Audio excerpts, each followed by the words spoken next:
Belinda and HarperAudio Australia present this unabridged recording of Her Time to Shine, written by Fiona Mccallum and read by Jennifer Vuletic.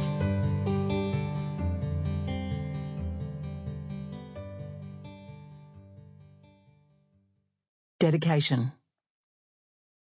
To all waiting for their dreams to come true. Hang in there. Incredible things happen every day.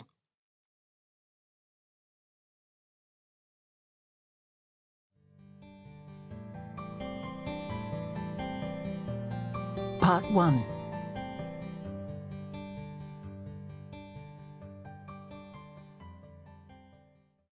Chapter 1. Erica woke with a jolt. Her heart was racing. She sat up and opened her eyes. Nothing. Complete darkness was all around her. She held her breath and stayed completely still, listening. Something was different. Panic began to rise. Her breathing was ragged, gasping. Where am I? Oh, yes, of course. Melrose.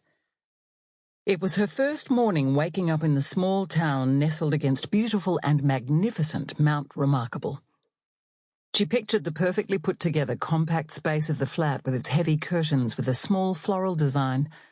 She loved how different the decor was from the way her sleek, minimalist home back in Adelaide was designed. Best of all, she loved that she was on a second floor. Even the flat being above Crossley Funerals didn't faze her. She might have moved there out of desperation, but she was excited about starting her new job in a completely different industry. Just days ago, she might have laughed at her ridiculous overreaction, but now it was reasonable after a few weeks' ordeal culminating in the upheaval on the weekend. She and her young adult daughters, Mackenzie and Izzy, had dubbed it the Kayla incident. Reasonable, yes, but bloody annoying. Erica hated that the woman was still having an effect, despite being nearly 300 kilometres away. She really didn't want to think about Kayla at all, but damn it, there she was, now lodged in her brain. Erica still struggled with the fact the girl had been living in her roof space. Well, not living exactly, but there. Coming and going, roaming the house at night while Erica was sleeping, and during the day while she'd been out. You're okay. She's locked up and far away. The tension seeped away and normal breathing returned. But the level of grittiness in her eyes told her it was even earlier than her usual waking time of between 4:30 and 5:30. The early starts were not by choice, but because she liked to go to bed around 9:30, and apparently she only needed 7 hours sleep and no more these days, even though much of those 7 hours were spent tossing and turning, fighting the discomfort of hot flushes and night sweats, and attempts to find relief by pushing her feet in and out into the air beyond her quilt. Bloody menopause, she cursed as she took several slow, deep breaths. Technically, she was postmenopausal, but that didn't seem to have made a difference to her symptoms. She wasn't keen on this aging business, or of now being a woman of a certain age, her age being almost 50. Though, as her parents had said before dementia began eating their brains, it was better than the alternative. Erica knew that all too well, having lost her husband Stuart to cancer 6 months earlier. Cancer was a cruel beast.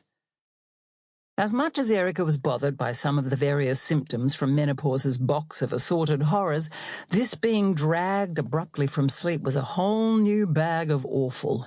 She'd even volunteer instead for more hot flushes if she could. She was now wide awake, and no cajoling would get her more slumber. Many years ago, she'd been able to slip back to sleep due to the sheer exhaustion of new parenthood after getting up and tending to feeding schedules. Now, once she was awake, regardless of how much her body told her she needed more sleep. In fact, she couldn't remember when she'd last had a full 8 hours uninterrupted sleep, nor had she woken feeling fully rested in all that time. Despite being somewhat resigned to it, she still regularly craved the long, deep, and satisfying sleep of her adolescence. As she picked up her phone to check the time, she knew it was a bad habit that didn't help matters, but still often did so. She heard a loud clunk, and then the scrape. Sample complete. Ready to continue?